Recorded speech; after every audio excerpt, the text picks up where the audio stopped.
tren yang terjadi adalah pada saat pertama kali kasus di Korea itu muncul, itu sebenarnya adalah dari kasus 바로 kios, 사 먹을 수 gitu. 있고 Kemudian dari kios itu nanti 관람 akan 시간 langsung 변경도, muncul 티켓 확인도 tokennya. 기계가 Dan 대신합니다. sudah banyak kios-kios yang seperti 한마디로 ini 사람 yang bisa 대면 langsung 없이 모든 kalau 것이 misalkan 이루어지는 kliennya ada waktu, nanti kliennya akan menyetor. Tapi kalau tidak, setiap customernya itu yang 뜨거운 terpilih sendiri 찌개로부터 gitu ya. 각종 반찬까지 로봇이 Kalau 날라오면 misalkan 종업원과 ada 손님은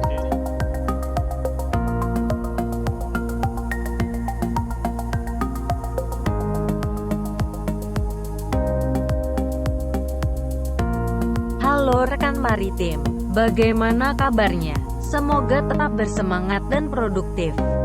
Sebelum kita lanjut, alangkah baiknya kita like, share, dan subscribe channel TBM Marine Service, guna untuk membangun channel ini menjadi lebih baik lagi. Baik, selamat malam peserta webinar malam hari ini, webinar Zakato dan TBM Marine Service. Webinar yang sudah ini kali ketiga kami selenggarakan kerjasama dengan Zakato, salah satu representasi gerakan sosial di Surabaya pusatnya, tapi skala nasional juga. Dan memang kami di kesempatan beberapa kali kita mengadakan webinar, tema yang kita mau angkat adalah di seputar teknologi, bisnis, dan maritim, sesuai sama singkatannya TBM, teknologi, bisnis, dan maritim. Ya, kurang lebih kita ingin membawa satu inspirasi dan insight dari banyak hal, dari praktisi, dari akademisi, dari yang lain, untuk kita bisa melihat dari kitab suci itu kan selalu bersama kesulitan, selalu datang bersama dengan kemudahan. Kita ingin mengangkat sisi-sisi yang memang bisa membawa inspirasi. Pada malam hari ini saya ucapkan apresiasi setinggi-tingginya dan terima kasih pada Pak Bernardo Yahya yang sudah bersedia untuk bisa sharing di tengah-tengah kita. Nanti lebih lengkapnya untuk materi saya akan Pak Bernardo.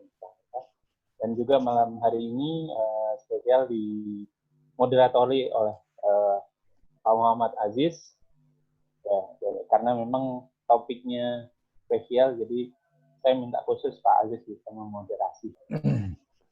Terima kasih Pak Yudis. Assalamualaikum warahmatullahi wabarakatuh dan selamat malam semua yang hadir di webinar malam hari ini, khususnya Pak Bernardo, ya, arek Surabaya yang di Seoul gitu. Hatinya masih hati Surabaya ini. Alhamdulillah.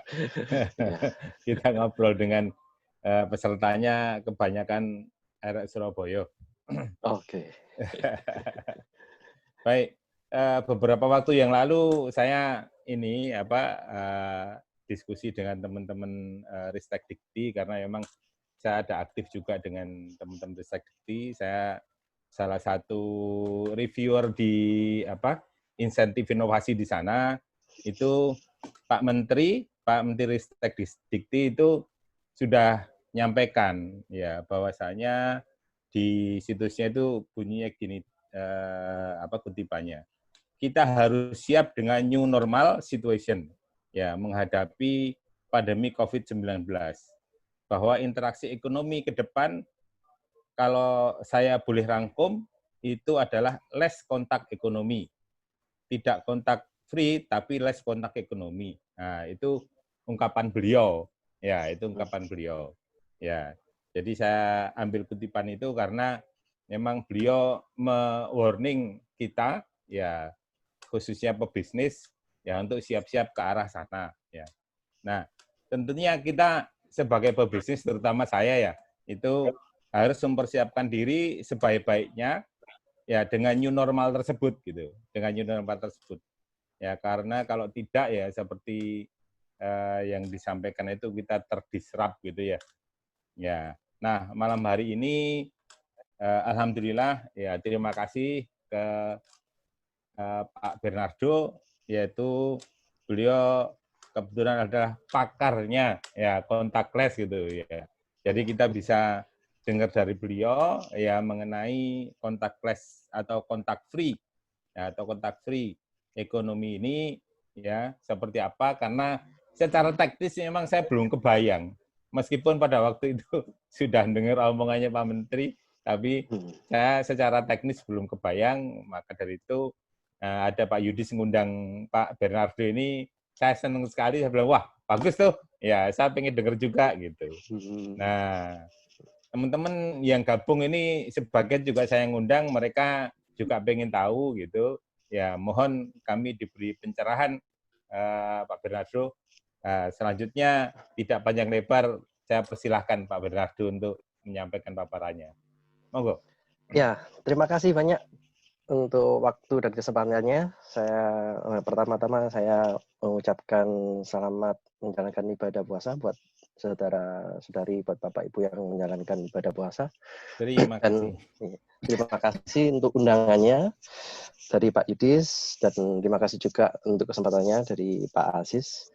Ini saya sudah kenal Pak Yudis cukup lama ketika saya ada di Busan, jadi pertemanan kami terus sampai sekarang, dan ya saya bersyukur tali silaturahminya masih bisa sampai sekarang gitu ya.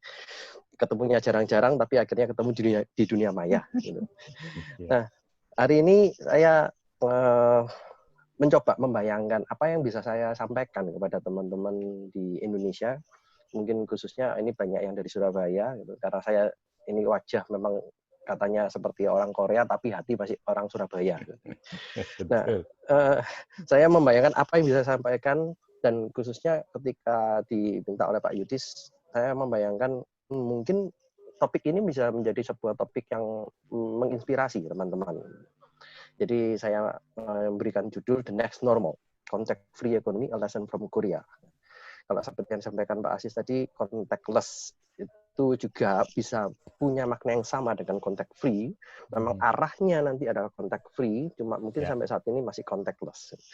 Jadi benarkan nama saya Bernardo Nugroho Yahya. Saat ini saya bekerja sebagai Associate Professor di Industrial and Management Engineering di Hankook University of Foreign Studies. Izinkan saya memberikan sedikit mengantar tentang saya. Jadi saya sudah kurang lebih sekitar 15 tahun ada di Korea, dan saya telah menyelesaikan studi saya untuk master dan untuk PhD di Korea. Dan untuk riset saya, pada awalnya saya lebih banyak melakukan riset di dunia business process management, supply chain process management. Kemudian di saat saya melakukan program doktoral saya lebih banyak melakukan penelitian yang terkait dengan terminal peti kemas, logistik.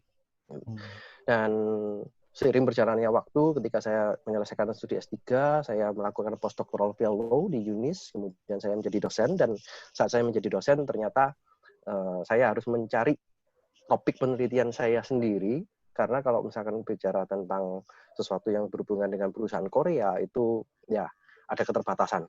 Jadi perusahaan Korea itu punya ya satu hal privasi yang sehingga kalau misalkan kita mau riset itu ada keterbatasan. Sehingga saya mencari hal-hal yang bisa menjadi topik penelitian saya yang terbaru, yaitu di dunia machine learning dan artificial intelligence. Khususnya untuk saat ini saya banyak meneliti tentang human activity recognition dan bagaimana human activity recognition itu dikaitkan dengan nilai ekonomis. Jadi memang untuk hari-hari ini kita bisa mengamati bagaimana dunia berubah oleh pandemi COVID-19 ini. Dan ya, saya akan sampaikan kira-kira apa yang bisa saya sharingkan berdasarkan pengamatan saya selama ada di Korea. Di samping kiri ini adalah gambar Hankook University of Foreign Studies. Kampusnya ada 2, lokasinya di Seoul dan di kota Yongin. Jadi untuk di kota Seoul itu banyak jurusan-jurusan yang terkait dengan jurusan bahasa dan hukum dan sesuatu yang berhubungan dengan sosial. Di kota Yongin itu banyak jurusannya berkaitan dengan engineering, natural science. Jadi saya saat ini bekerja di kota Yongin. Lokasinya dekat dengan Seoul, 1 jam dari Seoul. Jadi kalau sorry ya, kalau Bapak Ibu sedang mampir ke Seoul, kalau memang kita bisa bertemu, ya silakan kontak dan semoga saya bisa ada waktu untuk kita sama-sama bersilaturahmi. Gitu. Ini kondisi terakhir COVID-19 di Korea sampai saat ini. Ini data yang saya ambil tadi pagi, ada 10.822 confirm case. Ada 256 yang meninggal. Dan tren yang terjadi adalah pada saat pertama kali kasus di Korea itu muncul, itu sebenarnya adalah dari kasus imported. Imported case adalah ketika orang turis dari Cina datang, dialah yang membawa virus itu. Dan semakin lama semakin meningkat, dan khususnya mungkin kita tahu dari media di Indonesia sangat santer sekali ketika di akhir Februari itu Korea langsung meningkat dengan pesat. Jadi puncaknya ada di tanggal 19 Februari. Dan ya ini secara grafik gitu ya, supaya kita memahami bagaimana Korea melakukan preventive measures-nya mereka. Di tanggal 29 Februari itu adalah puncaknya.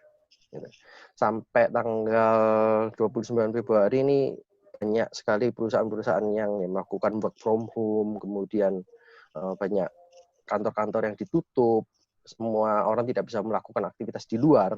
Tetapi sampai pertengahan Maret, orang sudah mulai mencoba. Karena ini kalau dilihat dari data sepertinya sudah mulai agak aman di kisaran 15 Maret dan seterusnya ini. Sehingga pada tanggal 23 Maret itu banyak perusahaan sudah mulai membuka kantor mereka, tapi dengan catatan-catatan tertentu. Jadi harus menjaga jarak sosial dan melakukan aktivitas seperti hand sanitizer, jadi membersihkan tangan mereka, sering cuci tangan, kemudian menggunakan masker dan sebagainya. Ini yang data terakhir, saya ambil sampai tanggal 5 gitu ya, sampai tanggal 5. Jadi kebetulan pada tanggal 6 Mei pemerintah Korea memutuskan untuk melonggarkan aturan social distancing.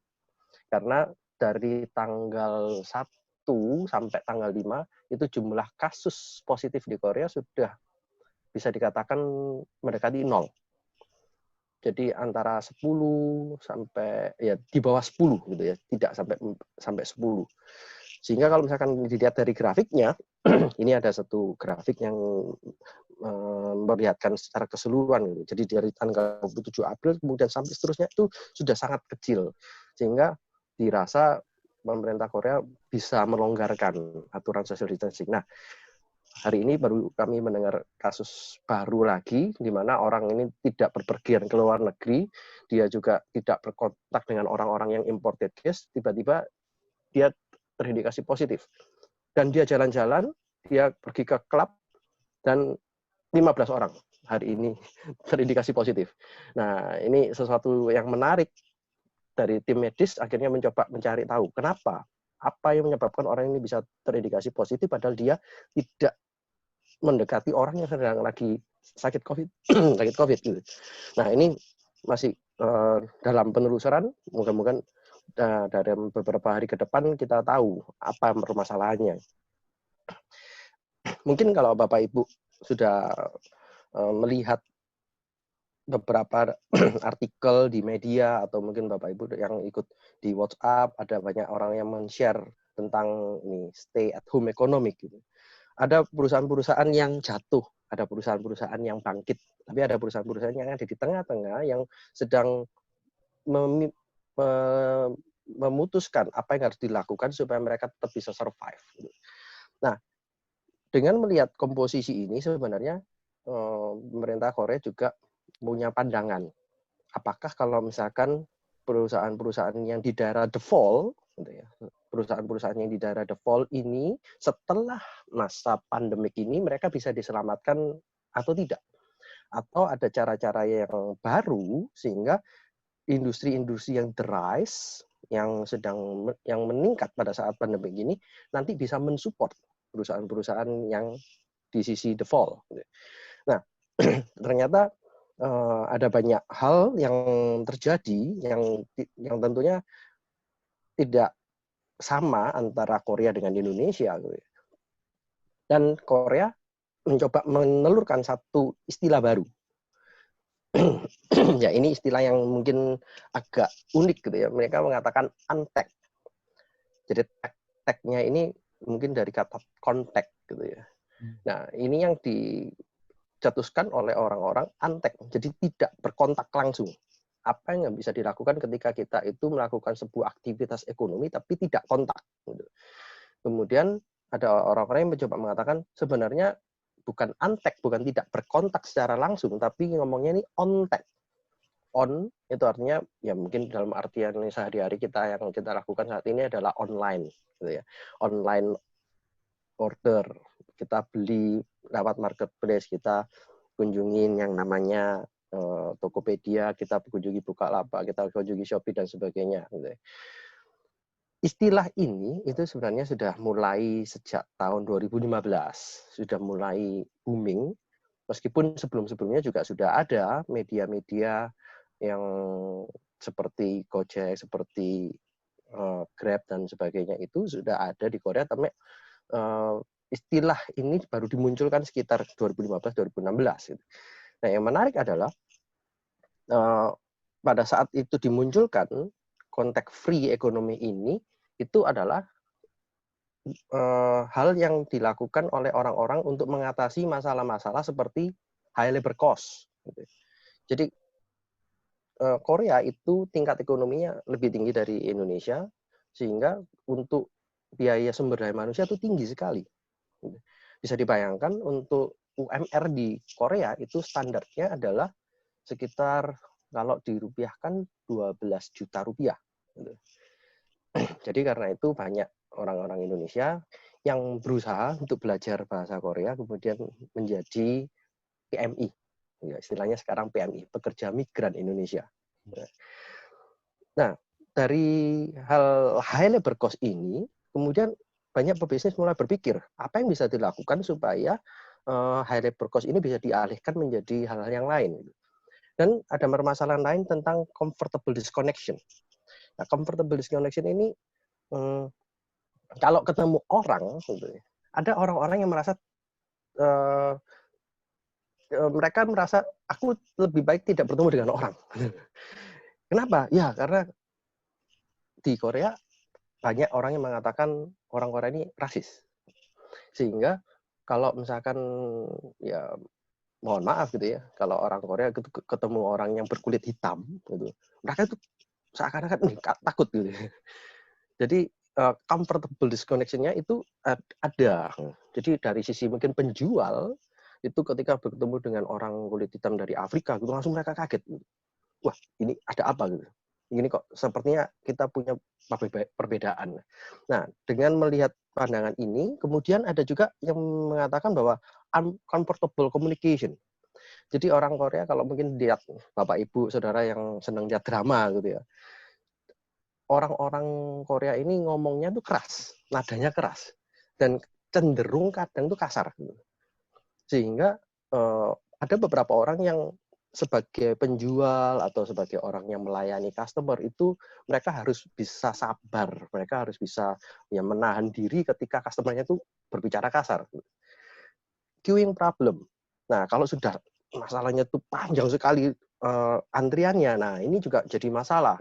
Bagaimana para pebisnis itu menciptakan alternatif-alternatif supaya mengurangi atau mengurai antrian. Ternyata permasalahan-permasalahan yang sudah diatasi ketika sebelum COVID itu menjadi lebih besar lagi ketika COVID. Nah, pada saat inilah ternyata orang-orang mulai berpikir, oh iya ya, contact free economy ini ternyata bisa menjadi alternatif beneran gitu. Karena apa? Karena masalah contact free economy ini bisa mengatasi masalah higienitas. Ternyata dengan contact free economy ini bisa mengatasi physical distancing enforcement. Gitu ya. Jadi sampai sekarang pemerintah Korea masih meminta masyarakat untuk menjaga jarak. Jadi sekolah itu sudah akan dimulai minggu depan.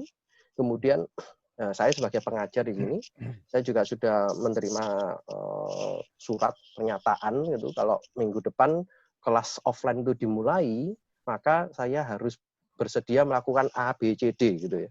Jadi A-nya itu yang pertama harus menjaga jarak, setiap mahasiswa duduknya minimal 1,5 meter.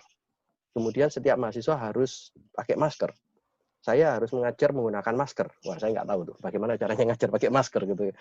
Kemudian ya semua hal-hal itu semua dituliskan dan saya harus menjaga law itu dianggap sebagai sebuah hukum. Gitu. Kalau saya tidak menjalankan itu nanti saya akan dikenakan sanksi.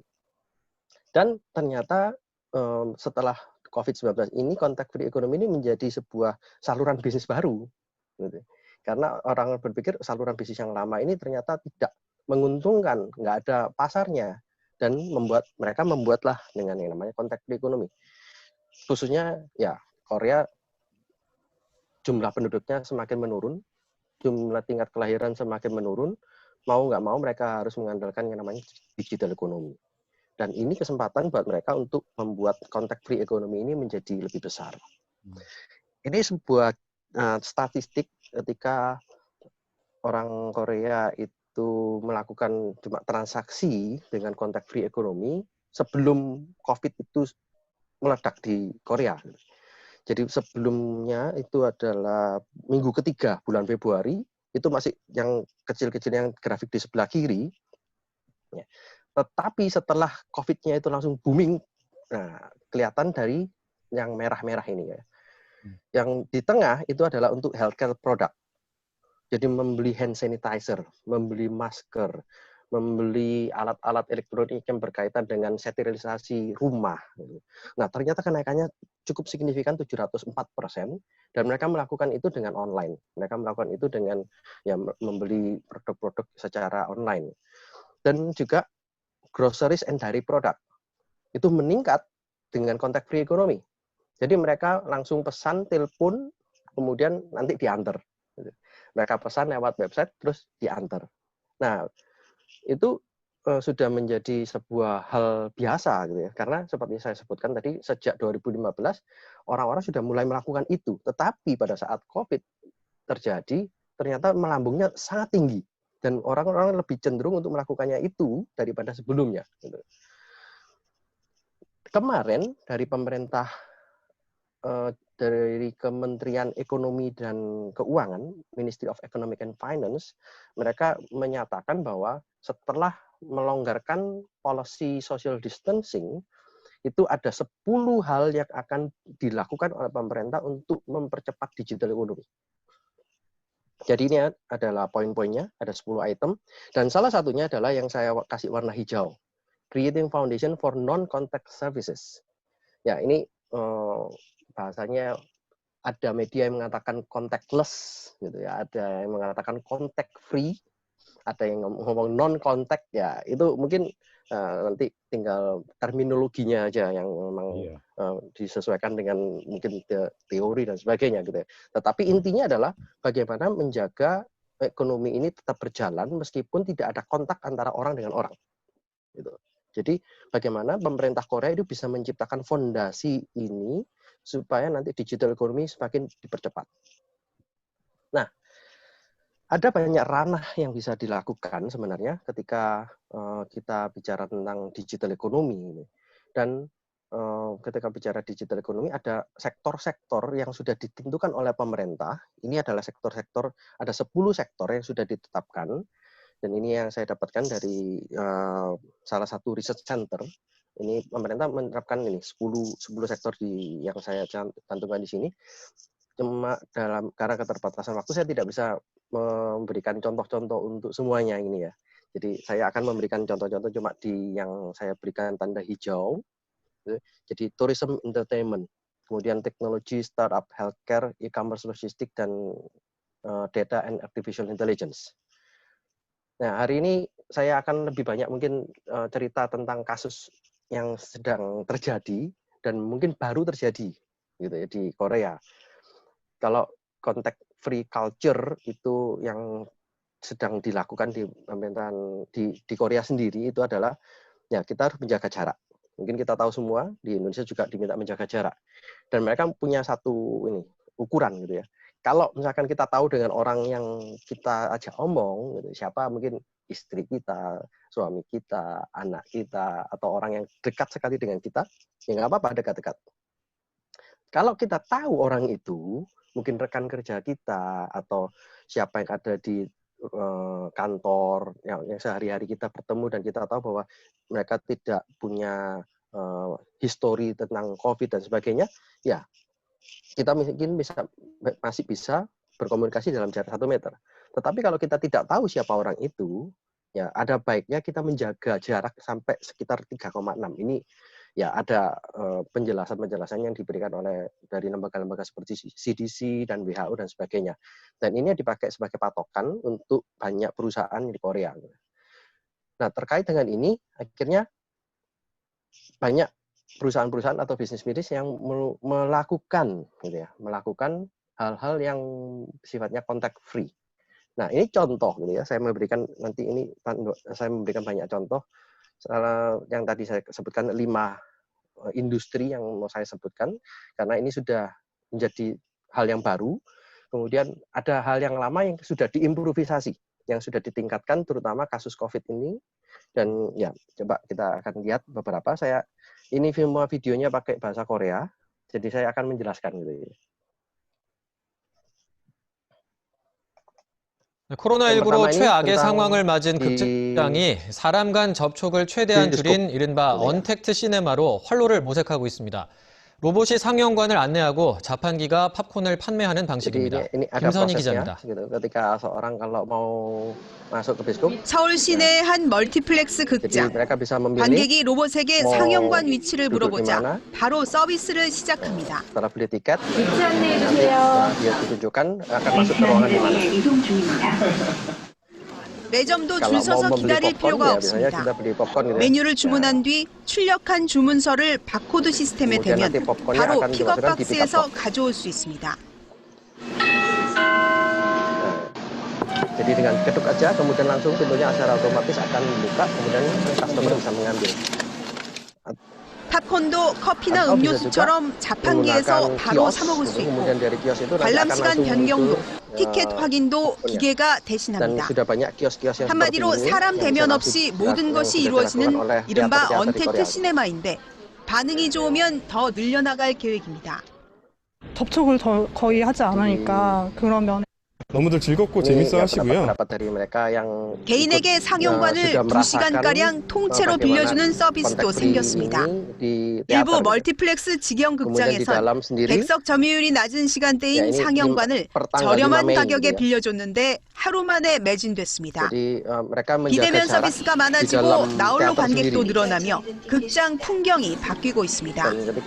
YTN 김선희입니다. Sudah tidak ada orang yang menjaga, jadi mereka tidak akan bertemu dengan penjaga bioskop seperti yang biasanya ngecek tiket, itu nggak ada. Jadi mereka benar-benar trust ketika sudah beli tiket, mereka masuk cuma kemudian nanti mereka bisa menonton.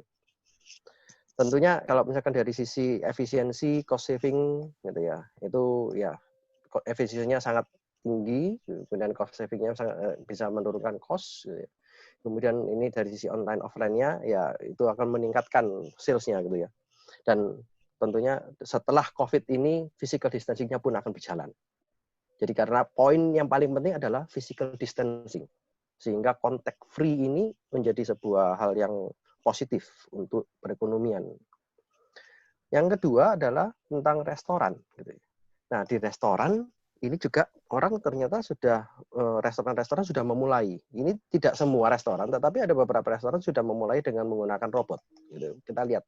로봇 기술이 발달하면서 식당에서 로봇이 음식을 나르기도 하는데요. 예전에는 손님을 끄는 보여주기용이었다면 지금은 일도 꽤 잘하고 사회적 거리 두기도 가능해서 식당 주인들이 선호한다고 합니다.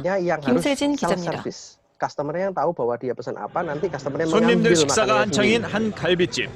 주문이 들어오자 로봇이 움직이고 층층이 냉면과 반찬을 쌓아 테이블로 가져옵니다. 뜨거운 찌개로부터 각종 반찬까지 로봇이 날라오면 종업원과 손님은 내리기만 하면 됩니다. 서로 음식을 내오다가 마주치면 급한 주문부터 갈 수 있도록 길을 비켜줍니다. 손님들은 추가 주문을 하거나 반찬을 요청할 때 로봇이 들고 오니 마음 편하다고 말합니다. 뭐 언제든지 또 부담 없이 자주 이렇게 시켜서 부를 수 있고 또 그런 부분에 있어서는 상당히 좋은 부분도 있는 것 mereka merasa 같습니다. nyaman dengan robot karena mereka bisa manggil sewaktu-waktu kalau pelayannya sibuk dan juga tidak ada kontak dengan orang. 최근에 감염병 확산도 로봇 종업원, 즉 비대면을 선호하게 만드는 계기가 됐습니다. 또 최근 들어서는 뭐 대형 식당 이 고깃집도 최근 로봇 2대를 대여했는데 로봇이 나르는 음식의 양은 사람의 10배 이상입니다. 사람 구하기가 너무 힘들더라고요. 여기가 홀이 다 차면은 7명, 8명이 근무를 해야 되는데 해외에서는 거대 유통기업 아마존이 근거리 배달 서비스에 자율주행 로봇 투입을 앞두고 있는 상황. 전 세계 로봇 시장 규모가 7조 원을 넘어서면서 LG전자 같은 국내 업체들도 속속 로봇 제조에 뛰어들고 있습니다. 아직 고객에 직접 반응하지 못하는 등 한계가 있지만 로봇 종업원은 저렴한 비용에 업무 효율까지 더해 점점 확산될 것으로 보입니다. MBC 뉴스 김세진입니다. Yang berikutnya bicara tentang contact free shopping. Contact free shopping ini suatu yang menarik gitu, karena misalkan orang shopping itu biasanya mau lihat barangnya, mau pegang barangnya, kemudian mau ya mencoba apakah bajunya itu cukup atau tidak gitu ya. Nah, tetapi karena pandemi Covid ini mereka tidak bisa ke tempat keramaian, kemudian dari pemerintah juga membatasi. Mereka tidak boleh ada di tempat keramaian selama beberapa waktu gitu. Nah, ini yang dilakukan oleh 신제품을 뜯어보는 영상, 또 음식을 아주 맛있게 먹는 영상, 휴대전화로 많이들 보실 겁니다. 그런데 보기만 하는 게 아니라 보다가 물건을 바로 살 수 있는 실시간 방송, 이른바 라이브 커머스가 요즘 새로운 쇼핑 방식으로 인기를 얻고 있습니다. 서영석 기자입니다. 두 사람이 손님이 없는 아울렛 매장을 이리저리 헤집고 다닙니다. 우리가 이 시국에 옷을 쇼핑하러 다닐 수가 없잖아. 옷을 쇼핑하러 다닐 수가 없으니까 저희가 대신 입어드리고 모바일로 생방송을 하며 직접 물건까지 팔고 있는 이른바 라이브 커머스 현장인데 큐비 홈쇼핑과 달리 시청자들은 채팅창에서 판매자와 끊임없이 이야기를 나누는 게 큰 특징입니다. 책상 이쁜 거 봐달라고? 이것도 책상 이쁜 거요? 누구나 모바일 생방송을 하고 참여할 수 있게 된 환경과 코로나19 사태로 인한 비대면 쇼핑의 인기가 맞물린 결과입니다. 이게 기본 X 교자, 이게 슈마이, 이게 이북식이래요. 판매 품목도 입을 것부터 먹을 것까지 다양한데 성장 속도도 빠릅니다.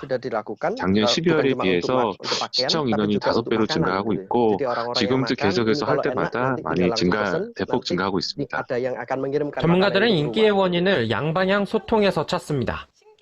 호스트가 직접 백화점을 돌아다니면서 상품을 설명하고 고객의 요구에 대해서 즉각적으로 대응을 하기 때문에 소비자 입장에서는 가게를 직접 돌아다니면서 쇼핑하는 그러한 느낌.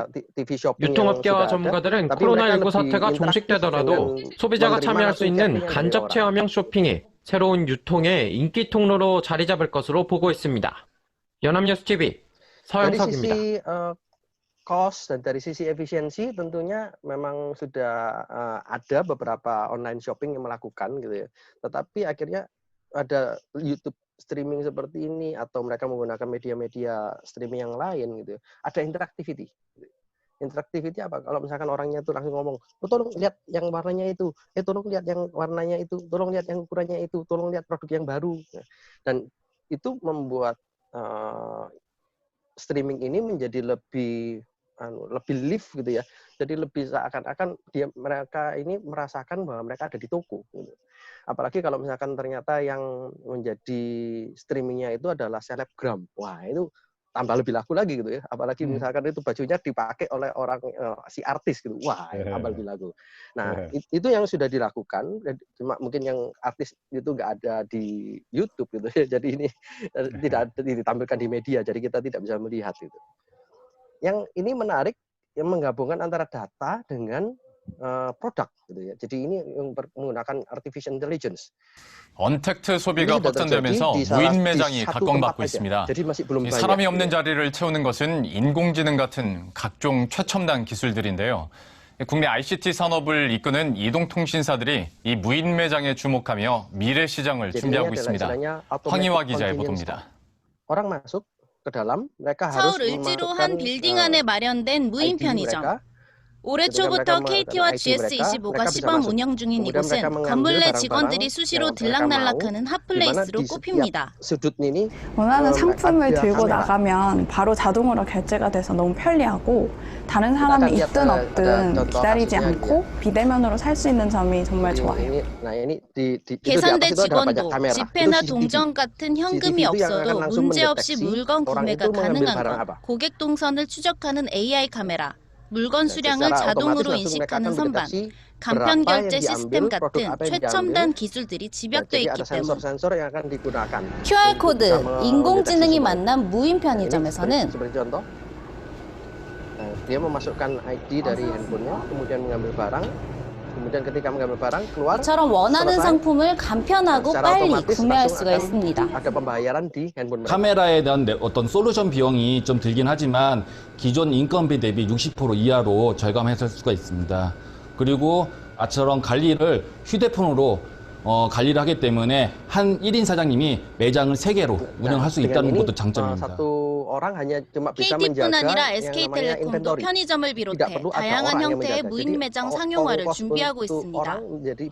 이동통신사들이 무인 매장 개발에 적극 나서는 이유는 인력 확보와 인건비 부담 해결책으로 지속적으로 무인 매장이 주목받아온 데다 최근 언택트 문화 확산까지 사업 모델로서의 가치가 더 높아지고 있기 때문입니다. 2년 전부터 무인 매장 아마존고를 도입한 아마존은 현재 무인 매장 기술을 판매하며 수익을 내고 있는데 국내 유통사도 이 시장을 노리고 있습니다. 다만 전문가들은 아직까지 비싼 기술 도입 비용, 자동 결제에 대한 소비자 불안감 등이 해소될 때 비로소 무인 매장이 활성화될 수 있다고 조언합니다. 머니투데이 방송 황희아입니다. Sehingga dengan model-model seperti ini sama sekali tidak ada kontak dengan orang. Kemudian health service, mungkin ini Korea meniru dari Indonesia gitu ya.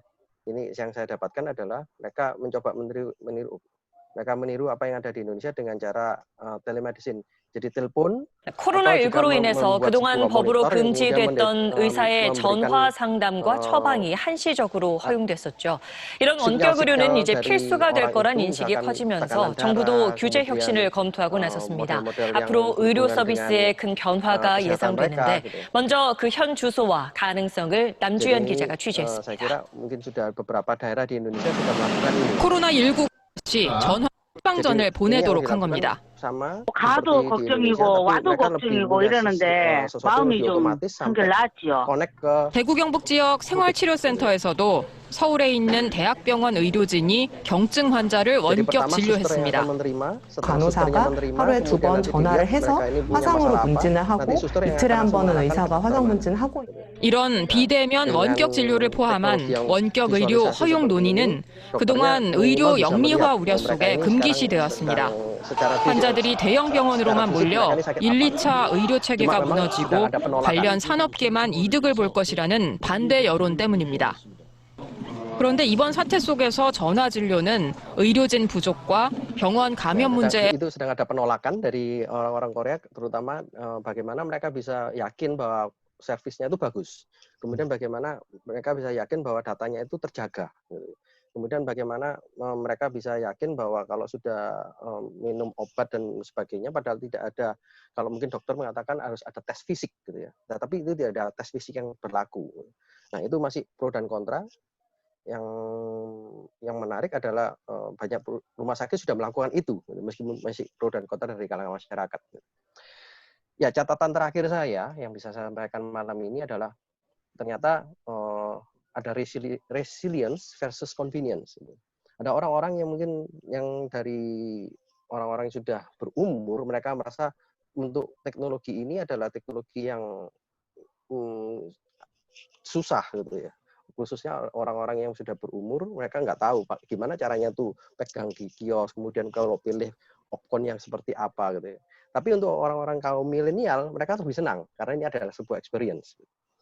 Atau bagaimana ketika melihat ini antara virtual sama real world. Ada orang-orang yang senang untuk datang ke tempat, ke toko tertentu, kemudian mereka merasakan barang. Tapi ada orang-orang yang merasa bahwa lebih baik saya pakai smartphone, belanja, selesai, kemudian saya bisa melakukan aktivitas yang lain. Saya tidak perlu pergi ke satu tempat untuk belanja, kemudian kembali, itu membutuhkan waktu transportasi. Seperti yang saya sampaikan tadi, ini adalah the foundation of the digital economy. Contactless, apakah ini menjadi kultur masa depan?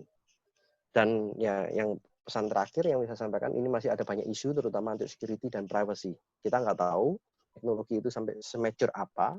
Kalau mungkin beberapa waktu yang lalu kita tahu data-data di Tokopedia, data di Bukalapak juga sudah ternyata bocor gitu kan. Nah, dengan seperti ini apakah memang kita bisa yakin data kita itu tetap akan aman gitu. Nah, semua itu masih dalam proses. Saya kira Korea sudah melakukan sesuatu yang bagus dan ya ini sebuah langkah awal. Saya kira dan Indonesia juga bisa memulai untuk langkah ini, cuma memang harus ada banyak hal yang nanti sebelum Indonesia meniru seperti Korea, ada banyak hal yang perlu diperhatikan terlebih dahulu. Saya kira itu dulu Pak Aziz.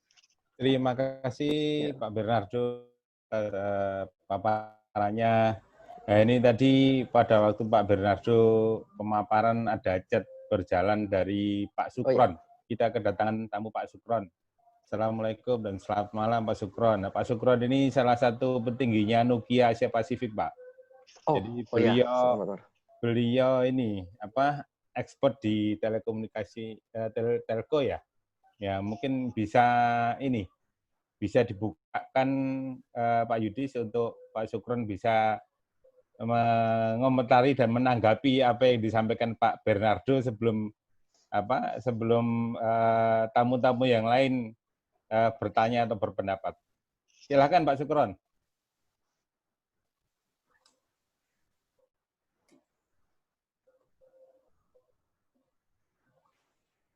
Ya, Assalamualaikum ya. Selamat malam Pak Aziz, Pak Yudis, dan juga Pak Bernardo. Terima kasih. Ya, selamat malam Pak Sukron. Ya, tadi menarik sekali ya tadi Pak ini uraiannya.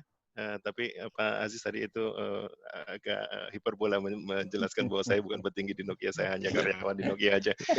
cuman memang pekerjaan saya dan sekarang ini juga memonitor perkembangan teknologi Pak di telekomunikasi, dan setahu saya untuk menunjang yang kontak free ekonomi itu tentunya infrastruktur dari sisi telekomunikasi sangat penting, dan setahu saya di Korea sudah lebih maju dibandingkan Indonesia terkait dengan infrastrukturnya. Mereka sudah menggunakan 5G pada saat, jadi mungkin 2-3 tahun kita terlambat dari Nokia, dari Korea. Ya gitu.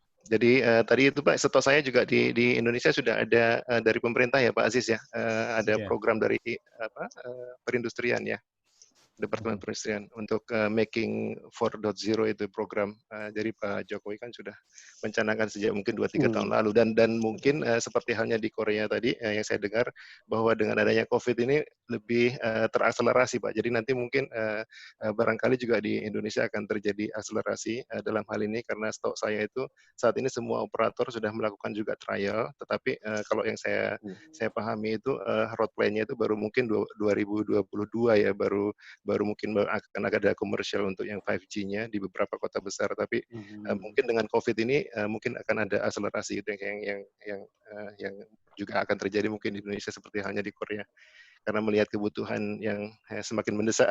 Mungkin itu aja sementara Pak Aziz. Sekilas tentang dari sisi telekomunikasi dan kesiapan infrastruktur di Indonesia.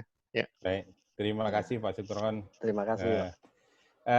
Yang lain mungkin silahkan bisa raise hand atau bisa ngechat, nanti kita bukakan untuk kita persilahkan bertanya.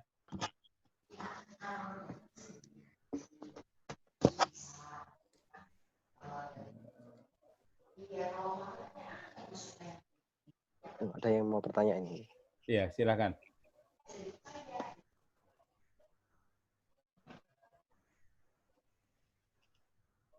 Sambil menunggu yang lain,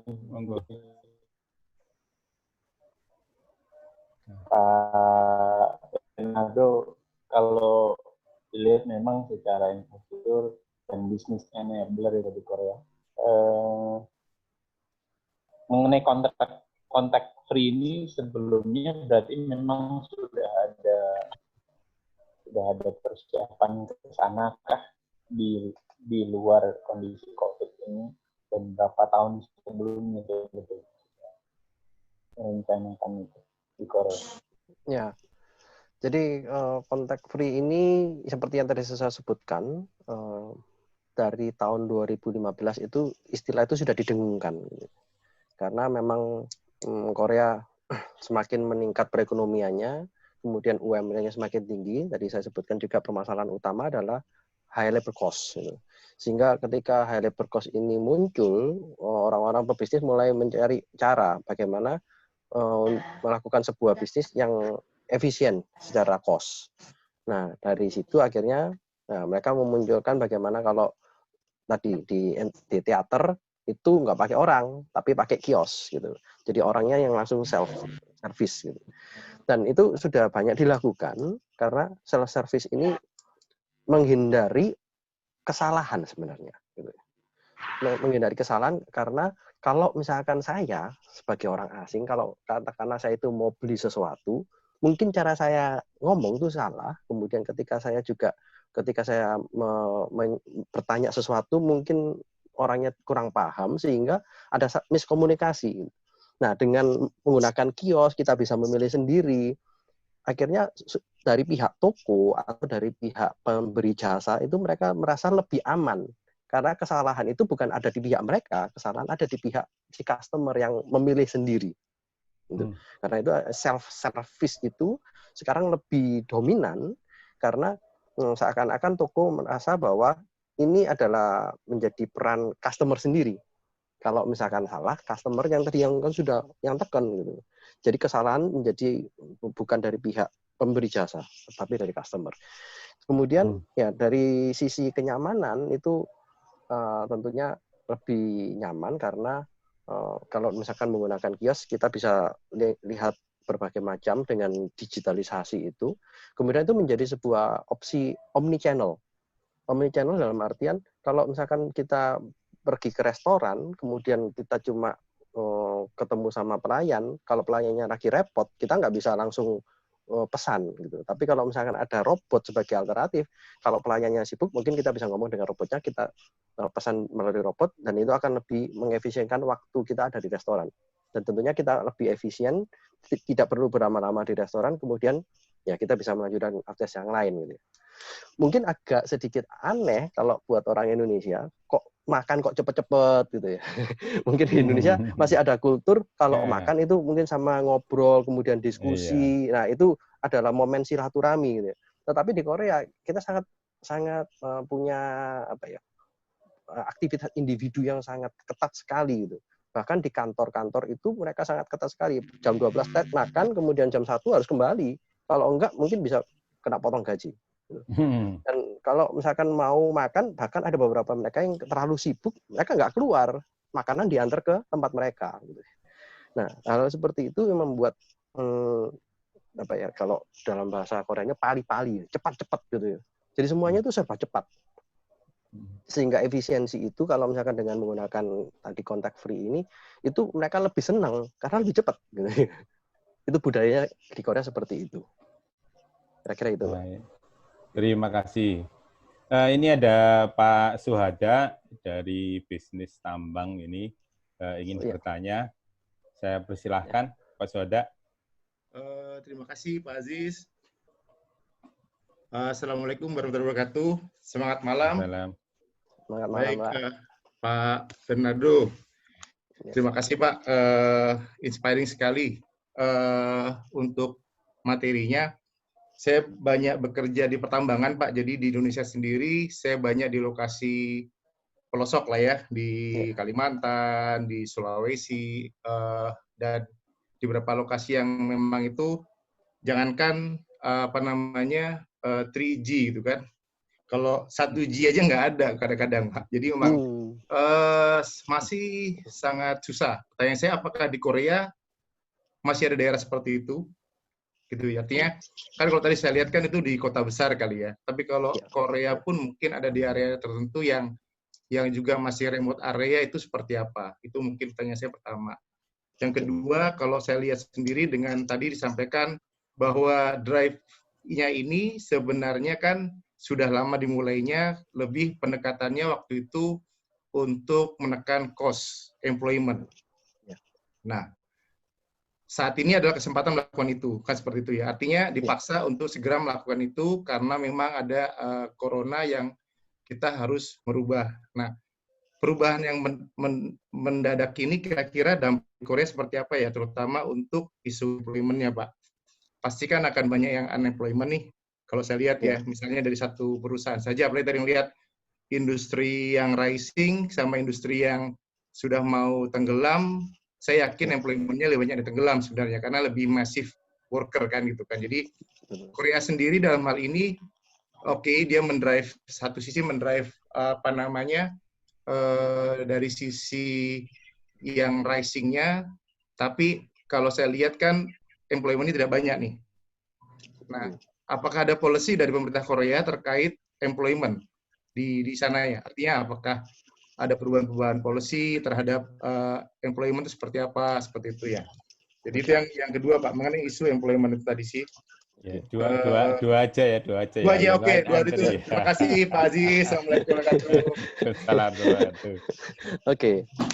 Saya langsung jawab Pak? Boleh. Ya, silakan. Oke. Ya, jadi kalau terkait dengan pernyataan remote area itu sebenarnya ada, ya pasti banyak. Di Korea juga yang nggak dapat internet juga ada. Gitu. Jadi kasusnya adalah ketika education ini juga kan isu yang kentang sekali di Indonesia online. Gitu. Nah di Korea juga terjadi ketika pemerintah menerapkan online education, ada banyak desa-desa yang tidak ada internetnya itu punya masalah. Nah bagaimana dengan permasalahan itu? Pemerintah memberikan kesempatan untuk desa-desa yang tidak punya internet itu, mereka di-cover dengan mobile data. Saya kurang paham tentang teknologinya, tetapi coverage di daerah itu bisa diberikan secara cuma-cuma.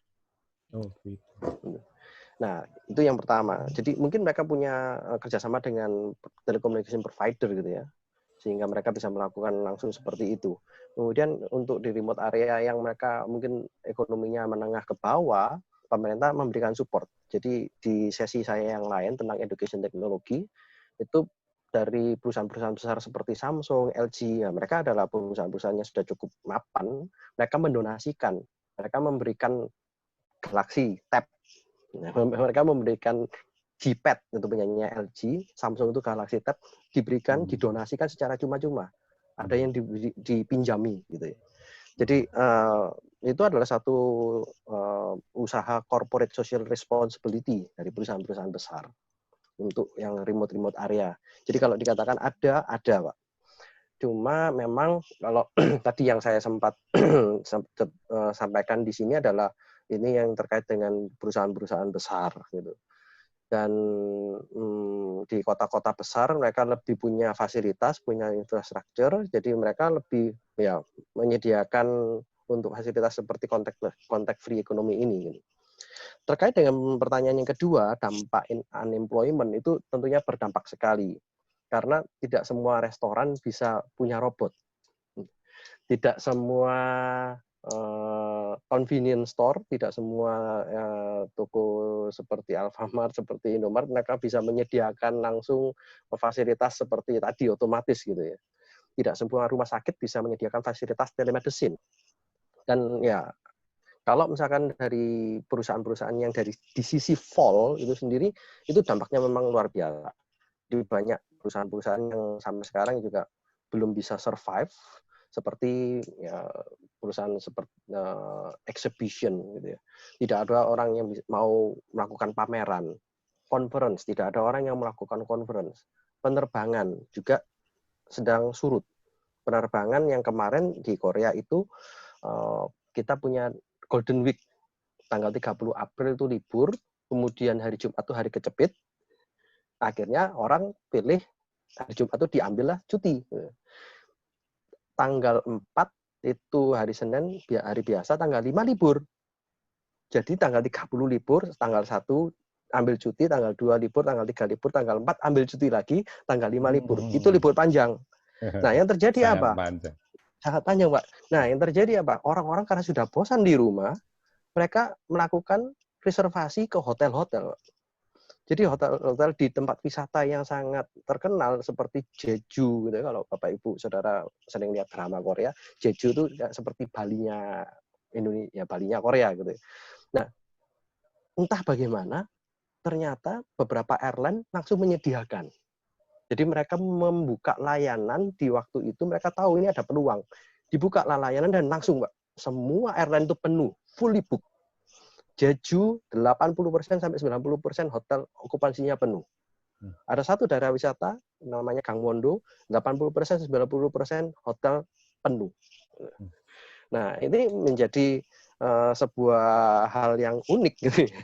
Di tengah pandemik ini loh, orang ini masih mau jalan-jalan dan ternyata penuh semua, dan kenaikan dari jumlah positif case-nya tidak terlalu signifikan. Sehingga dengan pola itu akhirnya banyak bisnis-bisnis yang mulai berpikir, oke, kita jalankan lagi, kita buka lagi dengan cara yang mentaati peraturan pemerintah. Nah, untuk unemployment sendiri tetap banyak, tapi ada yang bisnis-bisnis yang bisa selamat karena ini sudah pandemiknya sepertinya sudah mulai mendekati nol, mendekati ya tidak ada gitu. Cuma saya hari ini tidak menerangkan tentang skema unemployment yang dilakukan oleh pemerintah Korea. Ada mekanisme yang dilakukan seperti pemerintah Indonesia yang memberikan kartu prakerja, membuat orang menjadi punya skill lebih gitu ya. Kemudian mereka diberikan semacam insentif ketika mereka sudah menyelesaikan keterampilan tertentu. Dan ketika mereka menyelesaikan keterampilan tertentu, nanti akan dihubungkan dengan perusahaan-perusahaan yang akan mencari kerja. Nah, itu skema-skema itu sudah ada, cuma mungkin saya tidak sampaikan di momen ini gitu. Mungkin nanti kalau ada kesempatan lain saya bisa coba memberikan materi itu. Kira-kira itu dari saya. Terima kasih, Pak. Ya. Baik, selanjutnya Pak Rocky. Silakan Pak Rocky. Ya Pak, Assalamualaikum, selamat malam Bapak Ibu semuanya. Pak Bernardo, saya kebetulan bekerja di perbankan syariah. Saya ingin tahu secara umum industri perbankan di Korea, wujud kontak free ekonominya seperti apa? Itu yang pertama. Kalau yang kedua mungkin lebih spesifik. Kalau untuk masalah payment channel atau media pembayaran mungkin sekarang sudah ada ya, sudah berjalan di Indonesia. Cuman kalau untuk masalah, kebetulan saya di bagian pembiayaan atau perkreditan, di mana itu kan harus lebih sering ketemu dengan nasabah, di mana itu ada survei, kemudian ada pengecekan lapangan atau bagaimana. Nah, itu kan pasti tantangannya besar untuk kalau contactless ekonomi ini gitu. Nah, kalau di Korea seperti apa? Mungkin itu aja Pak. Terima kasih. Oke. Ya, jadi kalau di dunia perbankan sebenarnya saya ada satu video lagi yang saya bisa sampaikan, Pak. Mungkin ya ininya mungkin sama dengan seperti yang saya sampaikan menggunakan robot gitu ya. Jadi robotnya adalah sebagai seorang customer service. Jadi customer service yang ada di depan itu robotnya langsung memindai orang itu apakah dia sedang panas atau tidak. Kemudian setelah dicek kalau dia ternyata tidak panas, orang itu boleh masuk ke bank. Kemudian pada saat di bank, kemudian dia nanti bisa memilih layanan apa. Kalau layanan itu layanan yang sederhana, maka nanti akan langsung diarahkan kepada robot. Kalau misalkan layanan itu yang membutuhkan konsultasi dengan orang, maka akan diarahkan ke pihak tellernya. Kemudian ya itu strategi kombinasi gitu ya, karena harusnya contactless tetapi tetap harus ketemu orang, sehingga pekerjaan-pekerjaan yang simpel, bisnis proses yang sifatnya sederhana itu bisa diwakilkan oleh robot. Hal-hal yang membutuhkan konsultasi lebih dalam nanti diarahkan ke manusia. Terkait dengan yang kedua tentang perkreditan, di mana harus melihat secara nyata, mungkin harus melihat rumahnya atau harus melihat asetnya dan sebagainya, itu saat ini memang itu kendala gitu ya, memang masih kendala. Ada teknologi-teknologi yang sudah digunakan, seperti misalkan mereka juga harus streaming. Cuma ya memang kalau orangnya nggak punya teknologi yang cukup bagus, dan kalau mereka ada di remote area, tentunya tidak bisa melakukan seperti itu. Tapi kalau mereka ada di kota besar, itu mereka bisa melakukan itu dengan ya di YouTube streaming atau mereka punya satu aplikasi mereka sendiri, kemudian mereka bisa menyalakan video mereka ketika mereka ada di rumah mereka atau mereka ada di tempat aset mereka berada. Kemudian mereka bisa melihatkan apa sebenarnya yang mereka mau, kemudian itu nanti bisa divaluasi gitu ya kalau sudah diperbankan.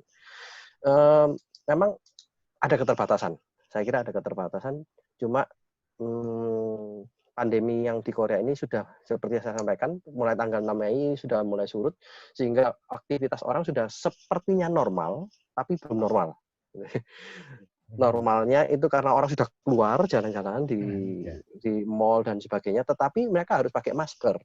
Mereka tetap harus menjaga sterilisasi tangan, harus sering cuci tangan.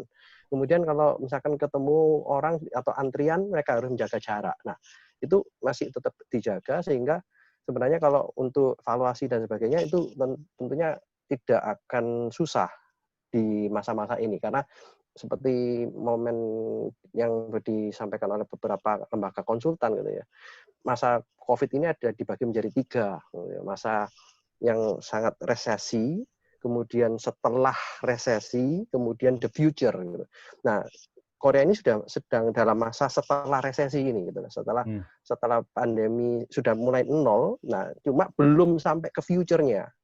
Sehingga kita belum tahu nanti mungkin bulan depan seperti apa, 2 bulan lagi seperti apa, tapi bulan ini orang sudah mulai beraktivitas normal.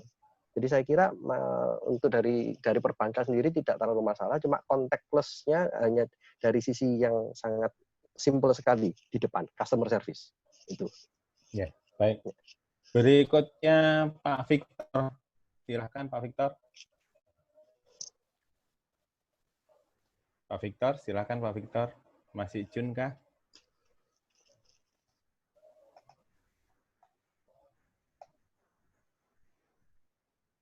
Ya, sepertinya sedang tidak Jun ini. Saya lanjutkan aja kalau gitu, ya. Pak Dimas. Pak Dimas. Ya, Pak. Baik. Ya, silakan Pak Dimas. Ya, sebenarnya dari pertanyaan saya tadi, sebenarnya dari pertanyaan saya tadi sudah cukup terjawab ya, tentang terkait industri perhotelan dan pariwisata di Korea sudah cukup terjawab dari Pak Bernardo.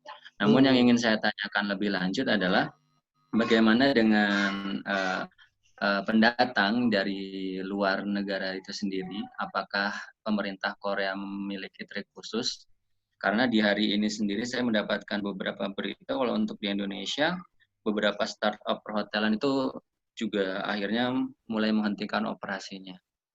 Mungkin dampak dari keadaan pandemik tentu berbeda sekali antara Indonesia dengan Korea Selatan.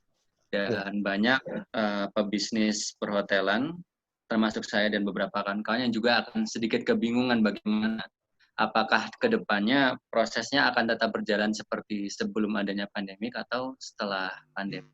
Jadi yang ingin saya tanyakan terkait perhotelan dan pariwisata. Kalau tadi dari turis dalam negerinya sepertinya antusiasnya tetap sama. Bagaimana dengan turis dari luar negeri? Terima kasih, Pak. Ya, oke. Ya, mungkin pertanyaannya lanjut Pak Victor dulu, Pak. Biar iya. Ini sekalian. Oke. Pak Victor, silakan Pak Victor. Pak Victor. Pak Victor? Oh, belum ada. Ya, silakan Pak Bernardo. Oke. Ya, kalau terkait dengan perhotelan untuk turis luar negeri, sementara ini turis yang masuk ke Korea itu harus karantina 2 minggu. Jadi mereka sebelum terbang itu harus menandatangani perjanjian sebelum terbang bahwa nanti apa yang terjadi di Korea Selatan mereka harus mengikuti semua aturannya. Jikalau mereka tidak mau mengikuti aturan pemerintah Korea, mereka harus siap dideportasi. Jadi kalau turis itu bersedia berangkat ke Korea, berarti mereka bersedia untuk dikarantina 2 minggu. Dan tempat karantinanya ditentukan oleh pemerintah Korea. Kecuali untuk orang-orang asing yang sudah punya tempat tinggal. Jadi seperti saya sudah punya tempat tinggal di Korea, jadi akhirnya itu pemerintah akan lebih mudah memantau. Pemerintah akan lebih mudah untuk monitoring jikalau saya tiba-tiba sakit atau jikalau saya tiba-tiba ternyata positif gitu. Nah, kalau misalkan turis yang benar-benar turis gitu, itu mereka harus sesuai dengan tempat yang diatur oleh pemerintah. Atau kalau mereka punya referensi sendiri itu bisa. ada hotel-hotel yang sudah melakukan promosi. Jadi untuk orang-orang Korea sendiri, sebenarnya ini yang lebih penting, lebih krusial adalah orang-orang Korea yang datang dari luar negeri. Jadi orang-orang Korea ini ada yang dari Amerika, dari Eropa, mereka merasa bahwa mereka tetap harus melakukan aktivitas mereka, jadi mereka cukup kurang care dengan masalah COVID ini gitu ya. Sehingga ketika mereka datang ke Korea, kemudian harus dikarantina, mereka tidak boleh pulang ke rumah mereka karena takutnya membuat keluarga mereka tambah sakit. Sehingga mereka akan tidur di hotel. Nah, hotel-hotel ini kalau Bapak Ibu adalah pemilik atau orang yang mengatur hotelan, sebenarnya kita perlu sedikit membuka diri atau mentransformasi hotel kita menerima orang-orang yang nanti akan dikarantina.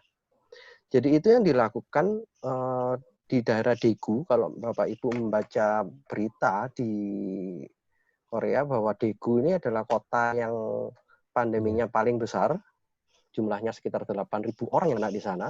Dan pada saat itu rumah sakit itu tidak cukup untuk menampung orang-orang yang terkena. Dan kemudian hotel-hotel ya pasti terdampak karena tidak ada turis. Ada beberapa hotel yang menyediakan diri. Kalau misalkan orang ini terkena COVID dan gejalanya ringan, yang masih bisa cuma harus diisolasi secara mandiri, maka hotel itu siap menerima. Dan hotel ini nanti akan menerima bantuan dari pemerintah sebagian. Kemudian yang kedua, hotel-hotel ini juga menyediakan diri untuk membantu tenaga medis. Karena tenaga medis ini bahaya kalau mereka pulang ke rumah, bisa jadi mereka menularkan penyakit ke keluarga mereka. Jadi hotel-hotel ini berubah fungsi, bukan sebagai hotel untuk menerima turis, tetapi hotel untuk menerima orang yang sakit dan juga tenaga medis. Nah, kesiapan seperti itu kalau di Indonesia siap dengan perubahan-perubahan seperti itu, saya yakin industri perhotelan dan pariwisata di Indonesia mungkin sedikit bisa punya nama nanti ke depannya gitu ya. Karena akhirnya sekarang pemerintah Korea mulai melihat, oh ini hotel ini yang dulu menyelamatkan kota Daegu. Oh, hotel ini yang dulu pernah memberikan kontribusi untuk masalah COVID. Ya, kira-kira itu. Baik. Pak Bernardo, satu pertanyaan lagi boleh ya? Oke, silakan Pak. Ya. Iya. Ya. Baik, kami persilahkan Pak Beliberto untuk menyampaikan pertanyaan. Terima kasih Pak, terima kasih. Selamat malam Pak Bernardo, Pak. Selamat malam. Pak Bernardo, salam kenal balik. Kami satu angkatan dulu di Petra. Saya mesin 97, Bapak TI 97 ya. Oh, begitu ya? Oh, oke, ya. Nah, pertanyaan saya sederhana sih Pak, terkait dengan edukasi kan Pak ya. Jadi kita kalau bandingkan dengan Korea kan sudah pasti mereka lebih baik. Karena mereka teknologi sudah mulai dari sekitar 10 tahun lalu, 15 tahun lalu. Nah, kita bagaimana menyikapi Indonesia khususnya dari sisi mungkin pengetahuan Bapak di Korea selama 15 tahun dalam edukasi terhadap penggunaan teknologi IT ini, Pak. Itu aja pertanyaan saya, Pak. Ini jadi, maksudnya edukasi terkait edukasi terkait penggunaan teknologi IT di Korea, mungkin implikasinya ke Indonesia seperti apa begitu? Oke, saya kurang tahu detailnya, tapi ya, coba izinkan saya menjawab apa yang saya bisa jawab gitu ya.